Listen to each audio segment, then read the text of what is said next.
새 인사는 이제 이따가 할 거고요. 이 시간은 그냥 옆에 앞에 뒤에 계신 분에게 그렇게 축복했으면 좋겠습니다. 한 해 동안 수고하셨습니다. 한 해 동안 수고하셨습니다. 하나님께서 도와주셨습니다. 한 해 동안 수고하셨습니다. 하나님이 도와주셨습니다. 하나님이 도와주셨습니다. 아멘.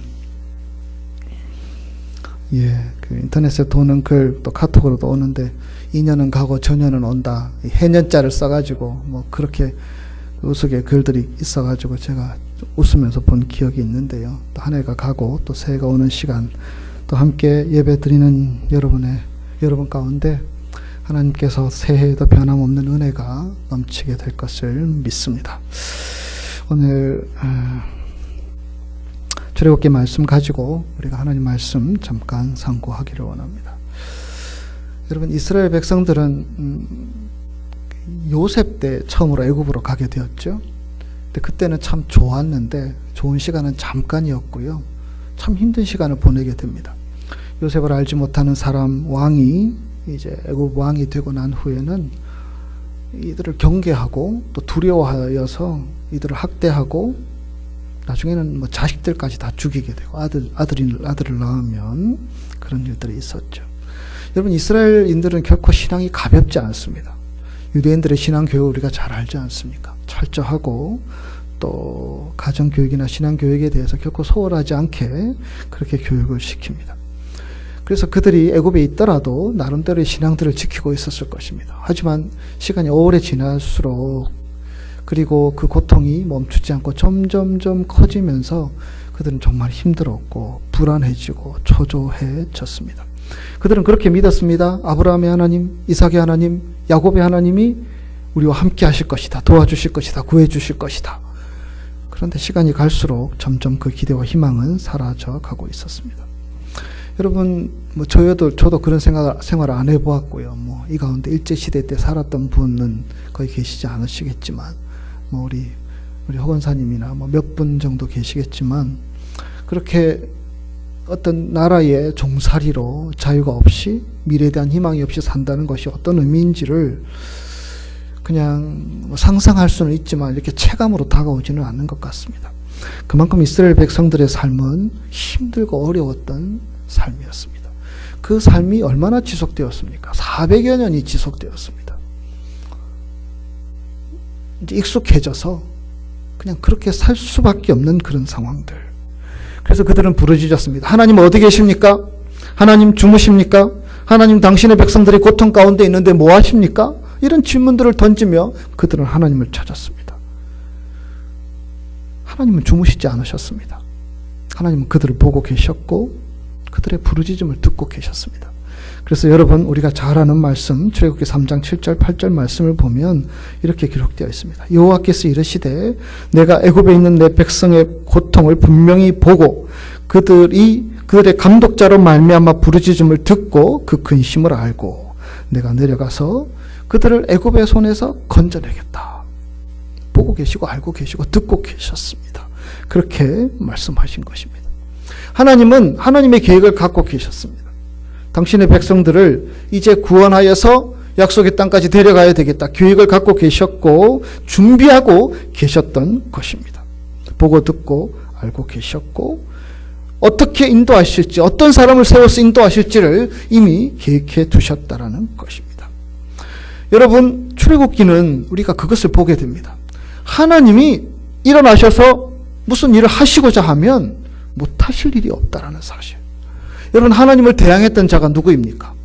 그 당시에 최고의 문명이라고 할 수 있는 애굽, 그리고 최고의 전투력을 가진 애굽의 기마부대, 애굽의 군사들. 그 당시에 살았던 어느 누구도 그들에게 대항하고 덤벼들지 못했지만 하나님이 하나님의 일들을 하시고자 할 때 그것은 아무것도 아니었습니다. 당신의 백성을 사랑하신 하나님의 사랑이, 그리고 그 사랑의 마음을 가지고 이스라엘 백성을 구원하시고자 하는 그 하나님의 능력이 어떤 것도 제약이 되지 않았다라는 것입니다. 하나님의 능력이 크고 위대했다라는 것입니다. 여러분, 어떻게 하나님께서 이스라엘 백성을 구원해내셨습니까? 10가지 재앙. 우리 잘 알죠? 그리고 그들이 보았던 것이 무엇입니까? 홍해가 갈라지는 사건들. 상상하기 어려운 사건들이죠. 하나님께서 하나님이 예비하신 땅으로 인도하시기 위해서 그런 기적들을 보여주시고 이제 광야로 들어서게 하십니다. 그리고 그 길을 향하여 그 여정을 밟아 나가게 하십니다. 이제 하나님께서 인도하시는 대로 따라가면 하나님이 예비하신 곳에 도착하게 되고 그곳에서 살게 될 것입니다. 그런데 여러분, 이스라엘 백성들의 광야 생활을 여러분 알고 계십니까? 광야 생활은 어떻게 보면 우리가 예전에 애굽에서 살 때와 비교할 때에 얼마나 자유롭고 좋은 생활이냐 이렇게 말할 수 있어야 하는데 그들의 광야 생활은 정말 형편없었습니다.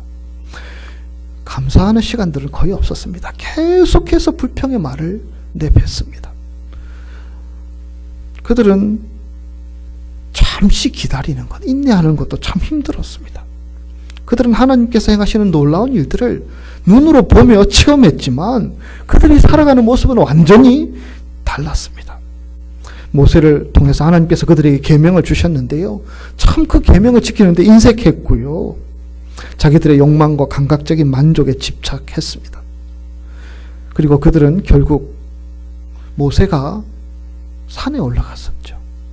산에 올라갔는데 이 지도자가 없으니까 두려웠습니다. 그래서 어떤 행동을 했습니까? 금은 폐물 다 모아가지고 금송아지 신상을 만들게 됩니다. 그리고 신상을 딱 만들어 놓고 저 금송아지가 우리를 구원하신 하나님이다. 이렇게 말하였습니다. 우상을 만들어서 하나님이 가장 싫어하는 그런 행동을 했던 것입니다. 여러분, 하나님께서 어떻게 그들을 구원해 내셨는데, 하나님께서 어떻게 그들에게 하나님이 하나님 되심을 보여주셨는데 그것은 이제 다 잊어버린 채 아무것도 아닌 것인 채 그들은 금송아지 만들고 불평하고 원망하는 시간들로 광야 생활이 채워지게 되는 것입니다. 하나님은 분노하셨습니다. 당신의 백성을 버리고 그냥 내가 새 백성 만들까? 모세와 그런 대화도 주고받게 됩니다. 그런데 그것은 물론 하나님의 본심은 아니지요. 얼마나 속상하셨으면 자기가 택한 백성을 내가 버리겠다 이런 말씀까지 하시겠습니까? 속상하고 안타까운 마음의 표현이지요. 모세가 하나님 앞에 간절히 기도했고 하나님은 응답하셨습니다. 그래서 뜻을 돌이키고 용서하기로 마음먹으셨습니다. 회개하였고 그들에게 긍휼을 베풀어 주셔서 또다시 기회를 주신 것입니다. 이 과정까지가 오늘 본문 출애굽기 34장 전까지의 말씀이지요. 출애굽기 34장은 이제 처음에 출애굽기 19장 20장에 하나님께서 돌판 2개를 주셨죠. 말씀의 돌판입니다. 그것을 가지러 갔다가 내려온 후에 그 돌판을 던져버렸죠. 깨어버렸죠. 너무나 화가 나서 또다시 하나님의 말씀 돌판을 가지러 시내산에 올라갔습니다. 그런데 하나님께서 모세에게 나타나셔서 지금 말씀하시는 것입니다. 모세를 지나가시면서 그의 앞에서 선포한 말씀이 오늘 본문 6절, 7절 말씀입니다. 제가 이 말씀 다시 읽겠습니다. 여호와께서 그의 앞으로 지나시며 선포하시되 여호와라 여호와라 자비롭고 은혜롭고 노하기를 더디하고 인자와 진실이 많은 하나님이라. 인자를 천대까지 베풀며 악과 과실과 죄를 용서하리라. 그러나 벌을 면제하지는 아니하고 아버지의 악행을 자손 3, 4대까지 보응하리라. 여러분, 이 말씀은 하나님이 이스라엘 백성들을 어떤 성품으로 대하시겠다라는 것을 보여주시는 말씀입니다.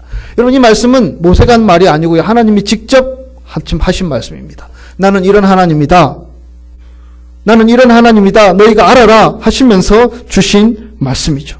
어떤 하나님이십니까? 자비로우신 하나님. 어떤 하나님이십니까? 노하기를 더디하시는 하나님. 인자와 진실이 많은 하나님이라고 표현하고 있습니다. 여러분, 이 표현들을 잘 보면요. 의미, 말이, 단어가 다르기는 하지만 다 같은 뜻의 다른 표현들이라고 할 수 있습니다. 하나님이 정말 자비로우셔, 인자하셔, 사랑 많으셔, 노하기를 더디하셔, 참아주신다는 말씀 아닙니까? 하나님은 그런 하나님이라는 것을 여러 가지 표현을 통하여서 반복적으로 알려주시는 것입니다. 어떤 하나님이신지를 강조하기 위해서 이렇게 말씀하시는 것이지요. 여러분, 이 말씀을 하시는 이유가 무엇입니까? 하나님 이스라엘 백성들에게 이 말씀을 왜 하시고 계십니까? 어떻게 받아들이라는 말씀입니까? 하나님은 이스라엘 백성들의 불성실함과 변덕스러움을 수없이 경험했습니다. 애굽에서도 그랬고요. 광야로 나와서도 그랬고요. 수없이 그들은 하나님을 배신하고 불평하고 원망하는 그런 생활들로 삶으로 가득 차 있었습니다. 심지어는 하나님이 가장 싫어하는 것, 이 금송아지 우상 만들어서 정말 이것이 하나님이라고 우상을 섬기는 모습까지 보였던 것입니다. 그러나 그럼에도 하나님은 자신의 자비하심, 인자하심, 진실하심을 내세우고 있는 것입니다. 나는 노하기를 더디한다. 나는 너희에게 자비롭다. 나는 너희를 진짜 사랑한다. 너희들에 대해서 나는 성실하다. 이 말씀을 주시는 것입니다. 여러분, 이 말씀은 이스라엘 백성들에게 이것을 말하고자 하는 것입니다. 그것은 하나님은 자기 백성들이 하나님에 대해서 멋대로 행하더라도 하나님은 하나님이 가지신 그 성품, 그 성품으로 늘 대하기를 원한다. 하나님이 그들에게 성실했지만 그들은 불성실합니다. 그래, 너희들 불성실하구나. 나도 너희에게 그렇게 대할 수 없어. 이렇게 대하지 않겠다라는 것입니다. 사람들이 하나님 앞에서 변덕하고 불평하고 원망하고 있는데 그 모습 보고 너희들이 나를 그렇게 대해?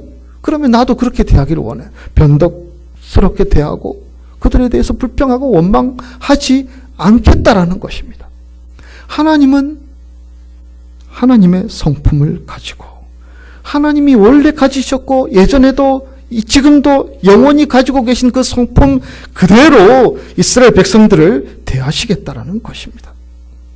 자비로 대하시고 사랑으로 대하시고 진실함으로 노하기를 더디함으로 대하시겠다는 것입니다. 다르게 얘기하면 하나님은 자신의 간이나 쓸개 다 내어놓더라도 내가 너희를 끝까지 사랑하고 자비를 베풀고 노하지 않을 것이며 붙들겠다라는 그러한 말씀이 아니겠습니까? 우리에게 자신을 다 주겠다라는 것입니다. 이어지는 말씀 1000대까지 인자를 베푸시겠다고 하십니다. 하나님의 백성으로서 영원히 대하시겠다는 것입니다. 우리가 시원치 않고 변덕이 심하고 또 낙심도 잘하고 연약하지만 그분은 여전히 1000대까지 영원히의 다른 표현이죠. 영원히 그들의 하나님이 되시겠다는 말씀입니다. 근데 그 이후의 말씀을 우리가 오해하지 말아야 합니다. 이후의 말씀에 이런 말씀이 있습니다. 벌을 면제하지는 아니하고 아버지의 악행을 자손 3, 4대까지 보응하리라. 여러분 자칫 이 말씀을 보면 여러분 어떤 말씀인지 성경 아시죠? 여러분 본문 한번 띄워주세요. 마지막 7절 말씀 벌을 면제하지는 아니하고 아버지의 악행을 자손 3, 4대까지 보응하리라. 예전에 우리가 일제시대 거쳐오면서 전쟁 지나면서 연좌제 같은 것이 있어가지고요. 누가 잘못하면 가족들 몰살시키고 조선시대 그런 일들이 참 많았죠. 이 말씀을 보면 마치 그런 말씀처럼 오해할 수 있는 말씀이죠. 그러나 여러분 이 말씀은 결코 그런 말씀이 아닙니다. 여러분 사람의 죄는요 너무나 커서 그 죄악의 대가를 치르려면 분명히 하나님과 단절되어야 합니다. 거룩하신 하나님 앞에 우리 모두는 죄인이며 그 죄에 대한 대가를 우리가 치르려고 한다면 어느 누구도 하나님 앞에 설 수 없다라는 것입니다. 3, 4대가 아니라 당장 우리는 하나님 앞에 끊겨 나가야 합니다. 우리 죄 때문에, 우리 허물 때문에. 우리 인생을 다 돌아보지 않아도 올 한 해 1년 동안 살아왔던 우리의 모습들을 하나님이 보시고 하나님의 잣대로 율법의 잣대로 대하면 그 가차 없이 하나님 앞에 설 자격이 없다라는 것이지요. 그러나 하나님은 우리 죄악을 그렇게 묻지 않겠다라는 것입니다. 지금 우리 죄악을 그렇게 끄집어내고 들추어내고 다 드러내면 지금 하나님 앞에 설 사람이 아무도 없는데 하나님 앞에 다 물러나야 하는데 하나님께서 우리에게 기회를 주시겠다라는 말씀입니다. 여러분, 예수 그리스도는 우리의 죄악의 틀을 십자가에서 깨뜨리시고 그 죄에서 우리를 자유케 하셨습니다. 단 한 번 예수 그리스도의 보혈의 능력으로 우리의 죄를 깨끗하게 씻어주신 줄 믿습니다. 그러나 죄인인 우리는, 우리의 습관과 우리의 삶의 방식은 주님 믿습니다, 내가 죄를 짓지 않겠습니다, 하나님 앞에 용서를 구한다고 해서 단번에 끊어지고 사라져버리는 것이 아니라는 것입니다. 익숙한 죄에 대한 습관들, 우리의 교만한 모습들, 우리의 아름답지 못한 모습들은 그대로 우리에게 남아서 또 우리의 발목을 잡고 계속 머물러 있을 수 있다라는 것이죠. 시간이 필요하며 훈련이 필요하며 연단이 필요하다라는 것입니다. 그래서 3, 4대까지 갈 수 있다라는 것입니다. 그 과정들을 통해서 유전적으로 습관적으로 이어지는 죄악들, 습관처럼 이어지는 이 죄악의 꼬리를 끊기를 원하신다라는 것입니다. 이것은 어떻게 보면 죄를 그들에게 묻겠다는 의미가 아니라 죄에 대해서 기회를 주시겠다는 하나님의 자비로우심의 다른 표현이라는 것입니다. 서두에 말씀드린 것처럼 2016년 2년은 가고 전년은 오고 있습니다. 여러분, 한 해를 어떻게 보내셨습니까? 여러분 모두 하나님 앞에서 살아오셨습니까? 어떤 열매를 맺고 살아오셨습니까? 올해 하나님 앞에서 너희가 어떻게 살았니? 하나님께서 우리에게 말씀하신다면 여러분 무엇이라고 대답하실 수 있겠습니까? 신앙으로 믿음으로 살고자 우리 나름대로 계획을 세워 살아왔지만 또 한 해를 돌아보면 우리 인생들은 늘 부족함을 느낍니다. 죄송스러운 마음 우리에게 있지요.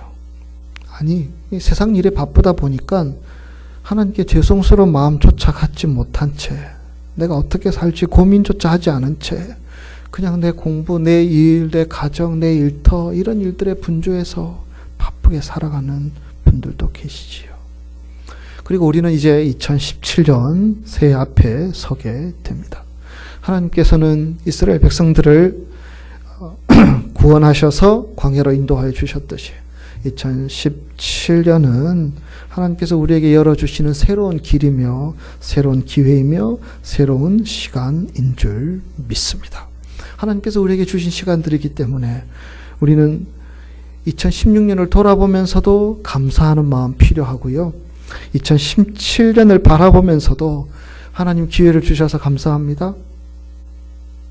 하나님 바라볼 수 있고 하나님 의지함으로 새 출발할 수 있음에 감사합니다. 이런 마음이 우리에게 필요하지 않겠습니까? 그리고 그런 우리를 향하여서 하나님은 오늘 본문의 말씀을 우리에게 주시고 계십니다. 여호와께서 그의 앞으로 지나시며 선포하시되 여호와라 여호와라 자비롭고 은혜롭고 노하기를 더디하시고 인자와 진실이 많은 하나님이라. 인자를 1000대까지 베풀며 악과 과실과 죄를 용서하리라. 여러분, 이 말씀이 무슨 말씀이라고 하였습니까? 하나님은 2017년에도 하나님의 방식대로 우리를 대하시겠다는 것입니다. 여전히 자비로우심으로 우리를 대하시겠다는 것이며 여전히 하나밖에 없는 외아들을 우리를 위해서 제물로 내어주신 그 사랑으로 우리를 대하시겠다는 것이며 언제나 신실함으로 언제나 한결같음으로 우리를 대하시겠다라는 약속의 말씀을 주시고 계십니다. 예수 그리스도께서 십자가에 흘리신 보혈의 의미를 우리는 모르지 않습니다. 알고 있습니다. 죄와 무관한 분이시지만 죄의 범벅으로 살아가는 우리를 대신하여서 그분이 십자가에서 죽으신 그 의미들을 우리는 알고 계십니다. 알고 있습니다. 그것이 하나님이 우리를 대하시는 방식입니다. 그 방식이 2017년에도 아끼고 사랑하고 기회를 주시고 노하기를 더디하심으로 우리에게 다가오실 것을 우리는 믿고 기대합니다. 우리 앞길이 어떻게 될까 하는 두려움이 우리에게 있지만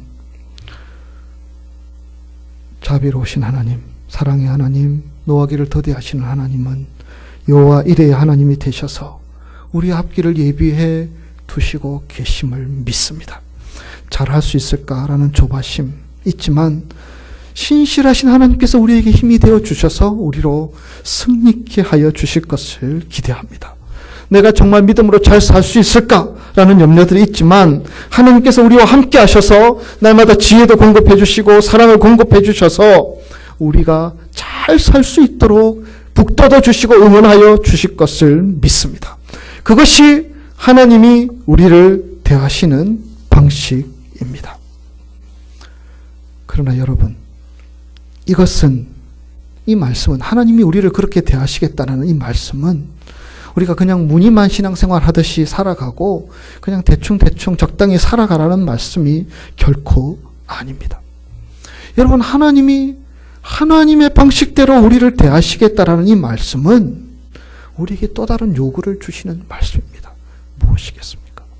우리는 우리 방식대로, 우리 방식이 어떤 것입니까? 하나님의 백성의 방식대로 살아보라. 그 마음으로 이 말씀을 주신 것이 아니겠습니까? 언제나 변함없으신 그 하나님께서 언제나 변함없으신 그 방법으로 우리를 대해 주시겠다고 하시는 그 하나님은 너희들은 하나님의 자녀이지 않느냐? 하나님의 백성이지 않느냐? 왕같은 제사장이지 않느냐? 하나님 나라의 백성들이지 않느냐? 그러면 너희들도 한번 그 백성답게 살아보지 않을래? 우리에게 질문하고 계시다라는 것입니다. 새해에도 우리는 하나님 나라 백성으로 살아가기를 원합니다. 하나님 나라 백성은 하나님 나라 법을 지키는 사람들입니다. 하나님의 말씀을 따라 살아갈 수 있기를 원합니다. 돈도 권력도 건강도 여러 가지 우리를 두렵게 하고 힘들게 하는 것들이 있지만 하나님 나라의 백성의 특징은 다른 것 다 두려워하지 않아도 하나님만 두려워하며 살아가는 백성들인 줄 믿습니다. 내 시간 내 삶이 있지만 언제나 하나님께서 이 시간 이 삶을 통해서 무엇을 하기를 원하실까? 어떻게 나아가기를 원하실까? 기도하며 살아가기를 원하는 것이 하나님의 백성의 살아가는 방식이 아니겠습니까? 2017년은 저와 여러분이 하나님의 백성의 방식대로 살아가라고 하나님께서 우리에게 주신 기회이며 시간이라는 것입니다. 하나님이 우리를 대하시는 그 방식은 자비로우시고 노하기를 더디하시는 그 방식은 우리가 하나님의 백성으로 살아가려고 하는 데 있어서 큰 힘이 될 수 있습니다. 실패 두려워하지 않을 수 있지 않습니까? 실패하더라도 하나님께서 또 기회를 주시고 자비로우심으로 노하심에 더디하심으로 대하실 것을 믿기 때문에 우리는 다시 용감하게 하나님의 백성의 삶들을 한번 펼쳐보기 시작하는 것입니다. 하나님의 신실하심이 우리에게 있기 때문에 졸지도 주무시지도 않으시고 언제나 신실하심으로 우리를 대하시는 하나님의 방식이 있기 때문에 우리는 두려워하지 않을 수 있습니다. 용기를 내어서 하나님의 방식대로 내가 믿고 내가 배웠고 내가 들었고 내가 확신하는 그 방식대로 살아갈 수 있습니다. 새해 우리 하나님은 여전히 우리를 도전하고 계십니다. 나는 내 방식대로 너희를 대하겠다. 너희도 하나님 나라 백성으로 살아보라. 이 얼마나 감사한 일입니까? 하나님께서 먼저 펼쳐놓으신 그 하나님의 방식의 틀 위에서 우리가 살아보면 되는 것입니다. 그리고 그 장에서 살아가는 우리의 삶을 매 순간마다 격려하시고 응원하시며 북돋워 주시는 그 은혜가 날마다 우리에게 힘이 되어서 우리가 살아갈 수 있도록 도와주시겠다라는 약속입니다. 그래서 우리는 이 하나님의 도전 앞에 이렇게 반응할 수 있기를 원합니다. 하나님, 두려워하지 않겠습니다. 어떤 것도. 하나님, 염려하지 않겠습니다. 하나님을 신뢰하며 살아가겠습니다. 내가 어떤 것도 믿지 않고 하나님 말씀 믿고 살아가겠습니다. 세상의 모든 것들 내가 풀 수 없더라도 기도하고 또 기도하며 기도로 풀어나가며 살아가겠습니다. 세상 사람들은 모두가 나를 힘들게 하고 어렵게 하는 사람들로 가득 차 있지만 나는 그들을 사랑하고 사랑하며 사랑하겠습니다.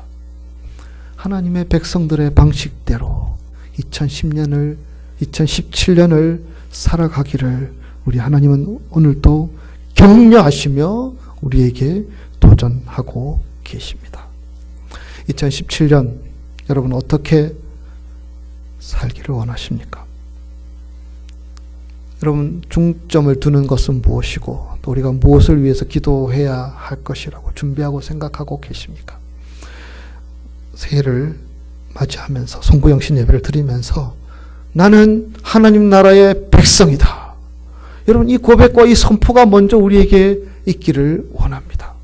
그 고백과 선포가 있는 자리에 하나님의 방식대로 우리에게 다가오시는 그 은혜가 우리로 그 백성으로 살게 하는 힘이 되며 버팀목이 되며 능력이 될 줄 믿습니다. 우리 시간 함께 옆사람 뒷사람에게 선포하길 원합니다. 나는 하나님 나라의 백성이다. 예, 반대쪽으로도 선포할 수 있길 원합니다. 나는 하나님 나라의 백성이다. 나는 하나님 나라의 백성이다. 하나님께서 우리를 대하시는 방식을 우리는 기억하면서 하나님 나라 백성으로 2017년도 승리하며 살아가는 우리 크리스탈 교우들이 다 되시기를 주의 이름으로 축복합니다.